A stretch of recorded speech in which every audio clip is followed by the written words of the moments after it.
Hello students, today we shall study the American novel entitled The Scarlet Letter, written by Nathaniel Hawthorne. Have any of you read any of the novels written by Nathaniel Hawthorne? Yes, ma'am. Can you tell me the name of one of his novels? The House of the Seven Gables. That's right. The Marble Fawn. That's right. So Nathaniel Hawthorne is known very well for his art of writing fiction. Now, when we look at the life of Nathaniel Hawthorne, we find that he hailed from a very small place in America called Salem. And this place is in Massachusetts, America. Hawthorne hailed from a well-to-do family. Therefore, the family enjoyed prosperity.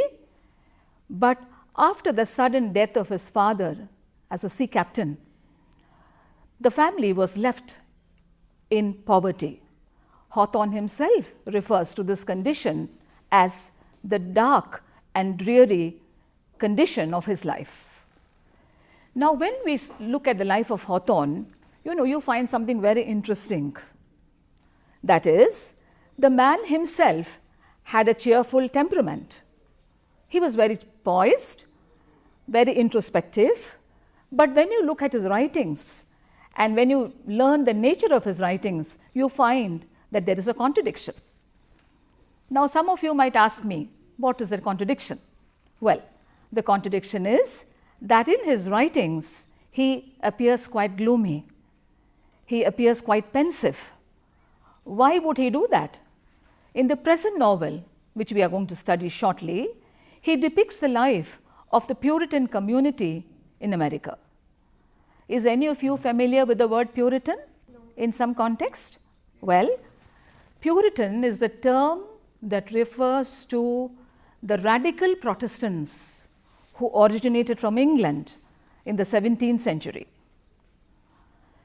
Hawthorne in this novel depicts the plight of people in the 17th century America, and this is what he is actually going to depict in this novel called The Scarlet Letter.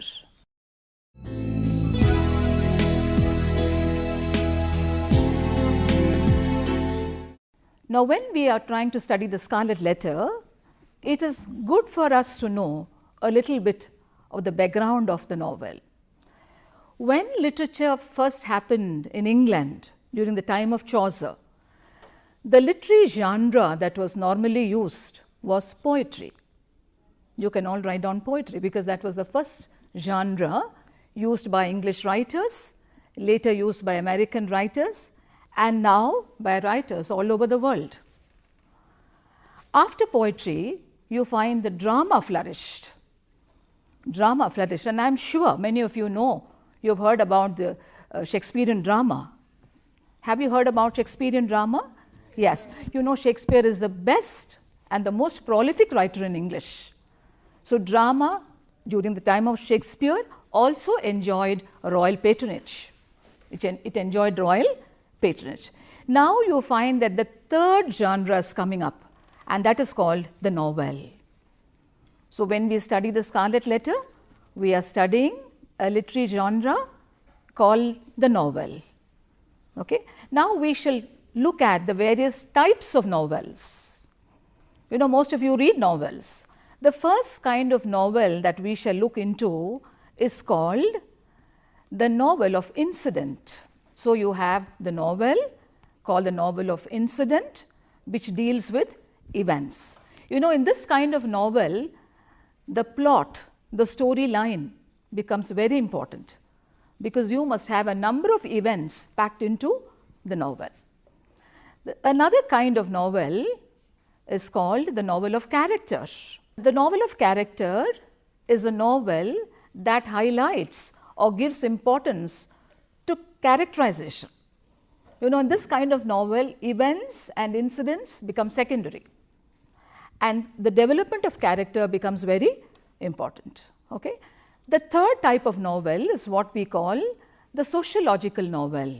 This means that the novelist reflects the impact of socio-economic conditions on characters. Have you heard of Oliver Twist? Yes, ma'am. In these novels, what do we find? We find the writer depicting the social and the economic background. How does this background impact characters? That is what we study in the sociological novel. Number 4, we study the historical novel. The historical novel is a type of novel that deals with historical events, sometimes even historical characters. The name that is synonymous with historical novels in English is, you can write down the name, Sir Walter Scott. The name of Sir Walter Scott has become synonymous with the writing of the historical novel. In this way, we find that there are many kinds of novels, and there is another category of novel which is a little more specific, a little more narrow, and that is what we call the regional novel. Anita Desai, Village by the Sea, the classic example would be R.K. Narayan and his Malgudi Days. See, that is what you call a regional novel. Are you able to understand now? In English, you have Thomas Hardy. Thomas Hardy, he creates an imaginary place. Narayan has Malgudi and Thomas Hardy has Wessex. Write down W-E-S-S-E-X. He has Wessex. So, this is what we call the regional novel. The most important component of a novel is the plot. After the plot, you have events or incidents. After that, you have characters.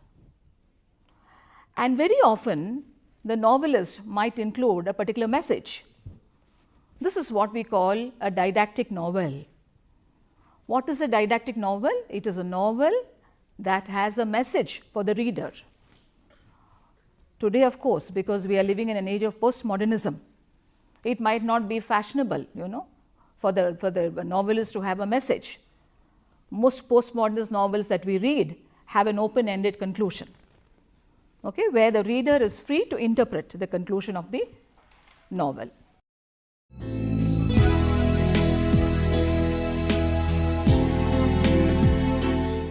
Before I explain the novel Scarlet Letter to you, I would like to highlight a very important dimension of the novel, and that dimension is called the element of Puritanism. The word Puritan referred to the 17th century radical Protestants in England who rebelled against the domination of the Catholics represented by the Pope. These early radical Protestants suffered a great deal because of the concentration of power with the British monarchy. So, you find that in the 17th century, many of these Puritans from England left their shores, came to America and perceived this as what they called the New England. The name America comes much later. When the early Pilgrim Fathers migrated from England in order to escape persecution, and when they saw the shores of the new American soil, they said, this is our New England. Now, when they came to the shores, they began to propagate what is called a religious mission. This religious mission was that they considered themselves to be God's elect.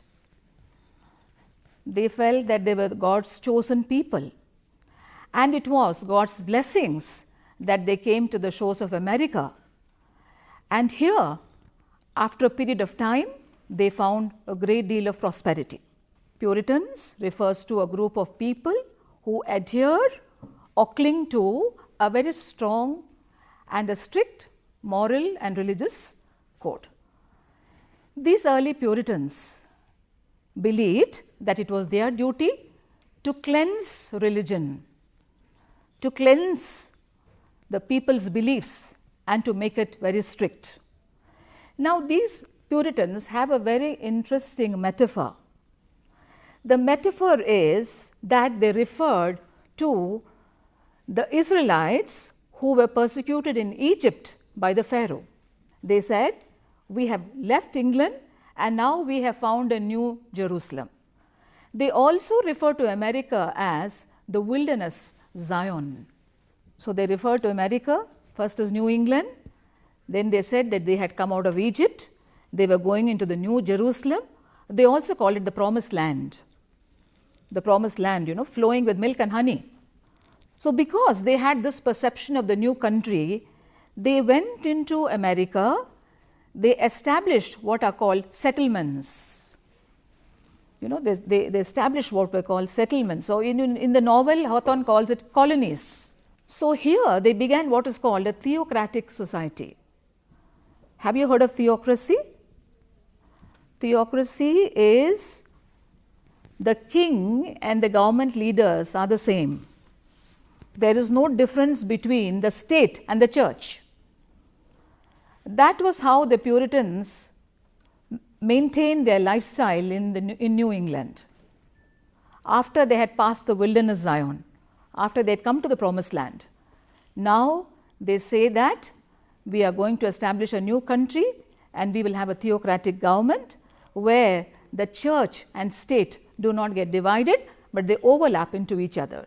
You must bear in mind that Hawthorne is dealing with this kind of a background called the Puritan background. Does Hawthorne believe in this kind of system? We shall find out later. Hawthorne, he's born in the late 18th century. What is he doing in this novel? He depicts the social, religious and cultural ethos of America in the 17th and 18th centuries.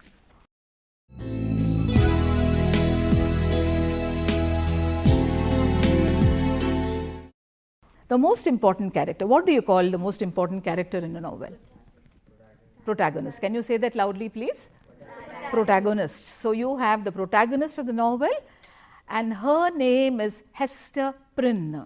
She is a young, beautiful woman who lives in Salem, and she is condemned because she bears an illegitimate child. In the novel, you find that Hester Prynne is victimized for 7 long years in Salem in the colony. The second character is called Arthur Dimmesdale, is a highly respected pastor of the church. The people in the colony hold him in high esteem because he is also an Oxford University scholar.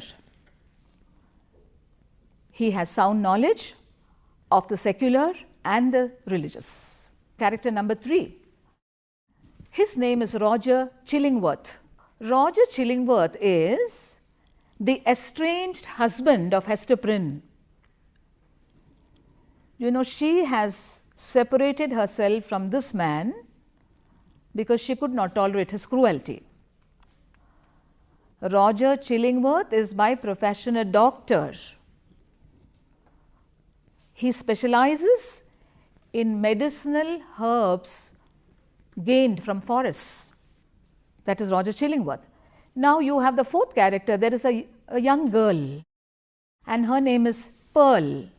Pearl is the illegitimate child of Hester, an extremely precocious child, very intelligent, very aware of her surroundings, and she suffers along with her mother Hester Prynne in the colony. Now why would they suffer? Can you tell me? Do you remember I talked to you about the Puritan morality? Now can you imagine the plight of a woman who has a child outside marriage? Now here you have Hester Prynne. She is in the colony. She has left her husband and she lives in the colony now along with her illegitimate child. Now we shall call these major characters. Now you have a small list of minor characters also. The Reverend John Wilson, he is an elderly pious priest. Then you have Mistress Hibbins. Mistress Hibbins, she is the sister of the governor. And then you have the governor himself, and his name is Bellingham. Now there's one last minor character, and that is the crowd. So the crowd is the last minor character in the novel.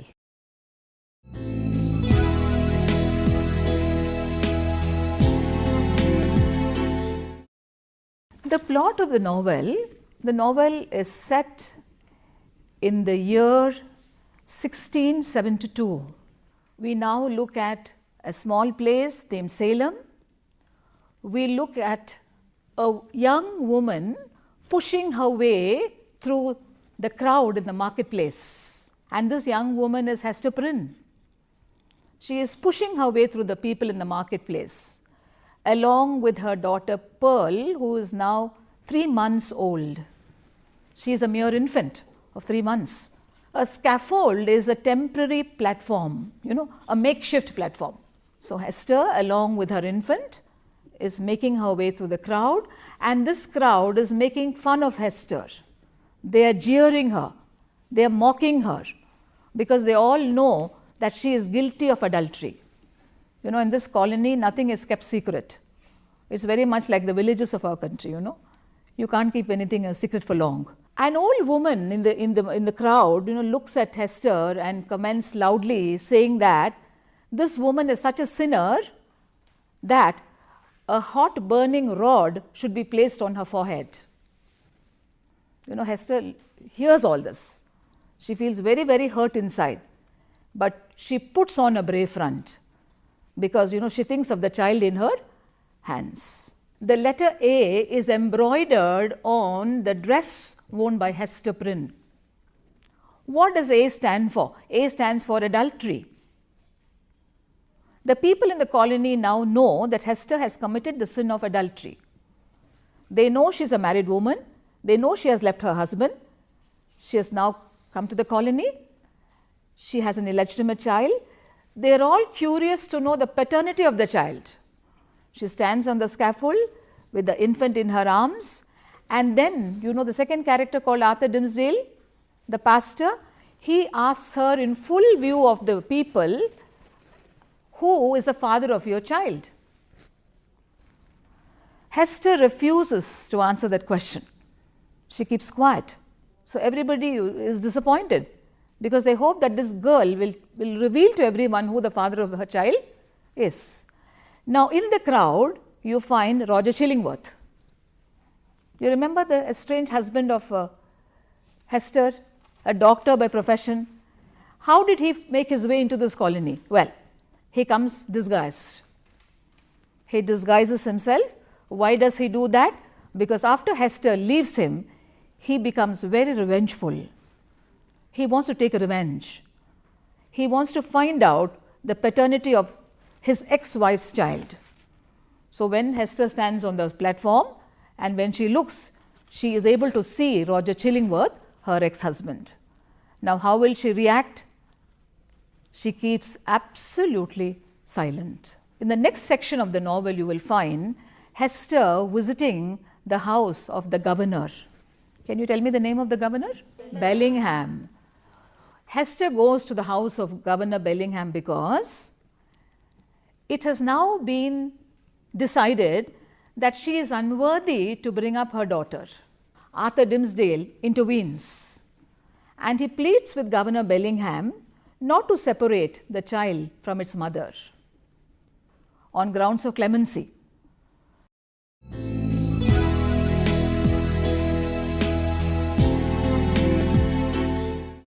Roger Chillingworth is termed a leech. Hawthorne calls him a leech, and this leech is now entrusted with the task of taking care of Arthur Dimmesdale. So you have one of the chapters entitled "The Leech and His Patient." We saw earlier Roger Chillingworth is a doctor by profession. Okay, now he has come into the settlement with his own hidden agenda. So what does he do? He observes Hester and Arthur Dimmesdale very, very minutely.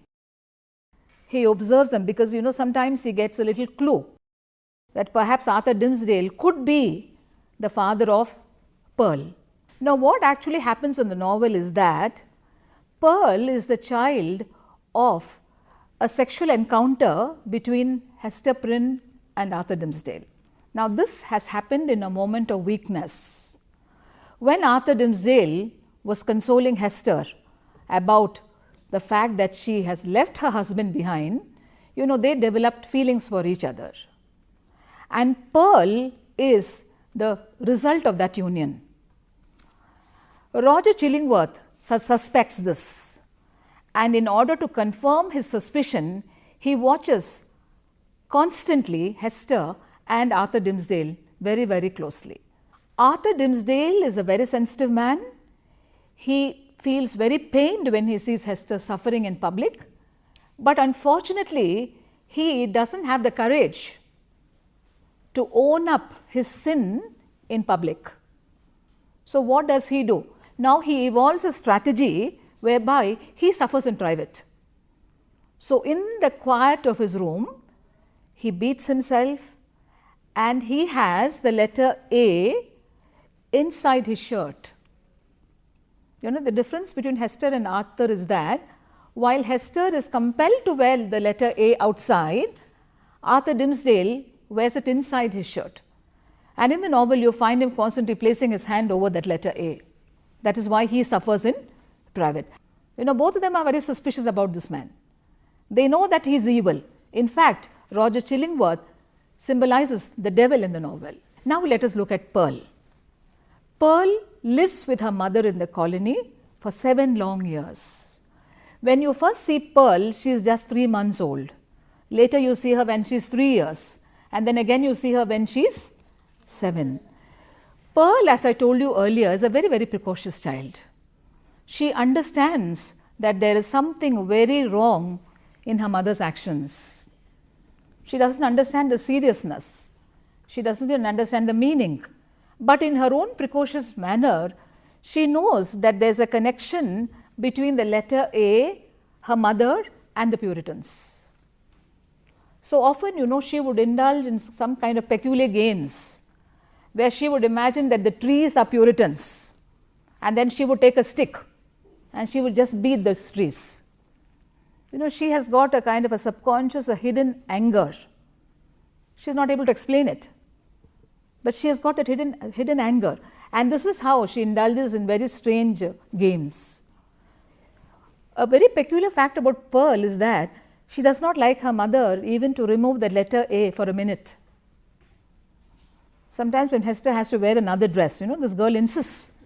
She tells her mother, you have to keep the letter A. I mean, it's very strange, you don't understand.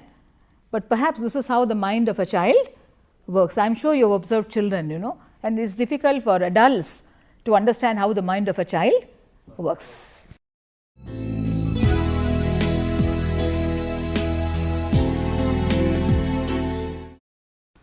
A forest walk is almost like a breath of fresh air in the novel. The forest walk is perhaps the only romantic chapter in the entire novel of 24 chapters, where you find that Hester Prynne and Arthur Dimmesdale, along with the child Pearl, take a walk in the forest. Why does Hester plan this walk? She now wants to reveal to Arthur Dimmesdale that Roger Chillingworth is actually her ex-husband, and that he should be very careful not to fall into the trap of Roger Chillingworth. So in the forest walk, number 1, she cautions him about Roger Chillingworth's real identity, and second, she proposes to him that both of them should flee the settlement. They should find another place, another country, and they should start a new life there. Now, as I was just telling you, this is the only chapter where you find that there is a kind of a progress in the plot, where you feel that things might change for the better. Now, when Arthur Dimmesdale hears this plan, he feels quite excited, because he thinks, now I can start a new life. Why would I continue with this difficult life in the settlement? And he makes an attempt now in private to kiss his child. You know, he kisses her on her hand and he holds her hand. Immediately, Pearl rushes to the stream and she washes her hands and she washes her face. She does not like this man touching her. So she tells her mother, tell this man to walk with us hand in hand in full view of the people. She says, only then I will allow him to hold my hand. Hester is disappointed, you know, because she can do nothing about it. So again you will understand that Pearl is a very, very unusual child.